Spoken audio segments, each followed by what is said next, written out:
자, 여기서 한번 보도록 하겠습니다. 우리가 지금부터 목적에 대해서 한번 보도록, 법률행위의 목적이요. 그래서 이 목적이라는 것은 먼저 갑과 을이 계약을 하죠. 이 계약을 뭐란다? 법률행위라고 하죠. 법률행위는 성립요건과 효력요건을 나눠준다. 우리가 저번 시간에 봤죠? 효력요건은 일반적 효력요건과 특별 효력요건이 있는데, 특히 일반적 효력요건에서 당사자 목적, 의사표시, 이 목적을 본단 말이죠. 이 목적은 효력요건에서 목적은 성립한 목적이 확정되고 가능하고 적법하고 사회적으로 뭐가 있어야 돼? 타당성이 있어야 된다 이 말이죠.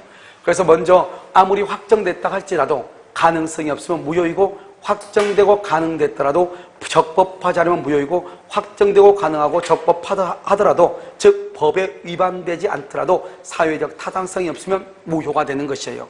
알겠죠? 그러니까 확정은 언제까지냐? 계약 체결 당시가 아니고 어디까지 확정돼야 되냐? 이행기까지 확정이 되면 되는 것이고, 가능성은 사회 통념에 따라서 가능과 불능으로 나누고, 불능은 법률행위 성립 당시를 기준으로 해서 원시적 불능과 후발적 불능으로 나눈다 이 말이죠. 그래서 여기서 먼저 우리가 가능성을 보면은, 이때 가능성은 계약을 체결하기 전에 이미 건물이 멸실됐죠. 이것을 뭐라 한다? 이미 멸실, 이미 수용됐다 이렇게 얘기하죠. 이것을 원시적 불능이라고 하고, 원시적 불능일 때는 신뢰이익 배상을 하는데, 신뢰이익은 계약이 체결될 것으로 믿고 지출한 비용이죠. 예를 들어서 대출 이자라든가 청량 비용 같은 것을 신뢰이익이라고 얘기하는 것이고, 계약이 체결되고 난 다음에 이행기가 도래하기 전에 건물이 멸실되는 것을 후발적 불능이다 이렇게 얘기하고, 이러한 후발적 불능의 경우는 이행이익 배상을 하는데, 이행이익이라고 하는 것은 전매 차익과 같은 것을 얘기한다 이 말이죠. 여기서 이제 원시적 불능과 후발적 불능을 나누죠. 이 원시적 불능은 이미 멸실, 이미 수용, 원시적이고 객관적이고 전부가 불능일 때는 원칙적으로 무효이다. 그런데 535조 계약 체결상의 과실 책임을 질 수 있고, 계약 체결상의 과실 책임은 계약을 체결하는 과정에서 잘못이 있는 사람이 책임을 진다. 어떤 책임을 진다? 원시적 불능과 관계있기 때문에 신뢰, 이익, 배상 책임을 진다 이런 말이죠. 그 다음에 일부가 불능이죠. 즉 미달됐다, 이 말은 측량 결과 미달됐다. 즉 수량을 지정한 매매죠. 평당 100만 원에 100평을 샀다. 아파트 분양과 같은 거죠. 아파트 분양.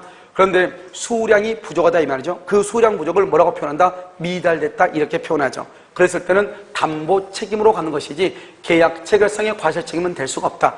계약 체결상의 과실 책임은 전부가 불능일 때를 얘기하는 것이고, 미달됐다, 부족하다, 일부가 부족하다, 그것은 담보 책임이고, 담보 책임은 원칙적으로 유효하지만 대금 감액을 청구할 수 있다 이렇게 표현하는 것이고, 후발적 불능이라고 하는 것은 뭐다? 일단 계약이 체결되고 난 후를 후발적 불능이다 이렇게 얘기하죠. 그래서 후발적 불능은 일단 유효예요. 그런데 원시적 불능은 일단 무효가 돼.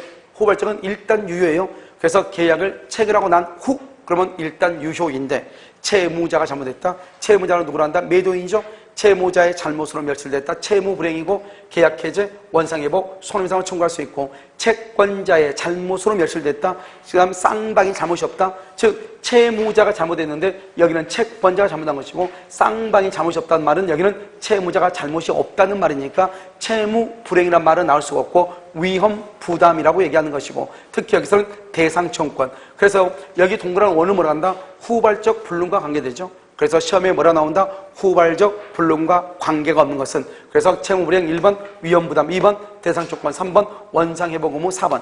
그 다음에 뭐냐? 5번에 계약 체결상의 과실책임이 나온다. 그러면 계약 체결상의 과실책임은 원시적 불능과 관계가 있는 것이다 이런 말이죠. 특히 채무불이행은 후발적으로 채무자가 잘못해야 돼. 그래서 채무불이행은 우리가 여러분 나중에 채권법에서 교섭 단계에서 부당파기다. 교섭 단계라는 것은 아직 계약을 체결하기 전이다 이 말이죠. 계약이 체결하기 전이면 원시적 불능과 관계되죠. 그래서 교섭 단계에서는 채무 불이행이라고 하는 말이 나올 수가 있다 없다? 없다 이렇게 보시면 되는 것이죠.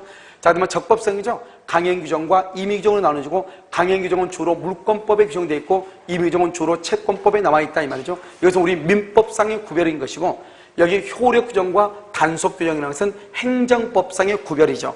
만약에 효력규정을 위반하죠. 법을 위반했으니까 처벌을 받아야 되죠. 여기 단속규정도 위반하면 처벌을 받아야 되죠. 그래서 두 가지는 구별이 안 되죠. 그런데 위반했다가 하더라도 사법상으로는 유효냐 무효냐? 그래서 사법상으로 무효인 것을 효력규정, 사법상으로 유효인 것을 단속 규정이라고 하는 것이고, 시험에 나올 때 이 두 가지를 구별하는 것이 시험에 나온다 이 말이죠. 그래서 중개사법의 경우 직접 거래행위, 중개사가요, 그것은 판례가 단속정, 최근에 나온 판례가 아주 중요하죠. 가장 많이 나온 게 중간생략 등기죠. 중간생략 등기는 단속 규정으로서 위반했다 할지라도 형사처분은 받을지라도 그 자체는 유효가 된다 이 말이고, 1인 매매 제한이죠. 옛날 구증권거래법상. 그 다음에 무허가 음식점, 무허가 숙박업. 올해 작년에 나왔죠. 구주택법상 전매 금지 규정 같은 그것은 단속 규정이 되는 것이고, 무허가 숙박업도 우리가 시험에 2번이나 나왔던 거죠. 이것은 단속 규정, 암기해야 되겠죠. 가장 많이 나온 건 중간생략 등기 이렇게. 그 다음에 효력 규정은 뭐냐? 토지거래 허가, 그 다음에 명의신탁 약정, 명의를 대의하는 것, 자격증 대의하는 것 있죠. 그 다음에 투자 수익 보장 약정, 투자 수익 보장 약정은 강행법규에 위반돼서 무효이죠. 무효가 되면 표현 대리가 성립할 여지가 없다. 그러면 지방자치단체가요, 지자체가 가지고 있는 재산을 처분할 수가 있어요. 이 처분할 때는 처분 시 지켜야 될 절차와 방법 등을 규정한 법이 있단 말이죠. 그 법을 판례가 뭐라 했다? 효력 규정이고, 그러한 법의 규정을 지키지 않고 처분했다? 무효가 되는 것이다 이런 말이고, 초과 중개 수수료죠. 초과되는 부분에 반환을 청구할 수 있고, 현저하게 고율의 이자 약정, 초과하는 부분만 반환을 청구할 수 있다. 두 가지.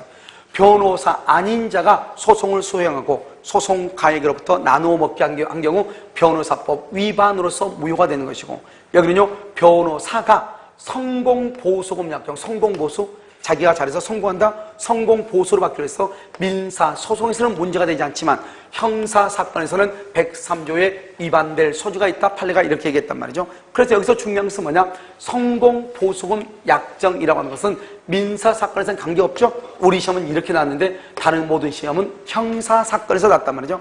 103조에 위반될 여지가 있다.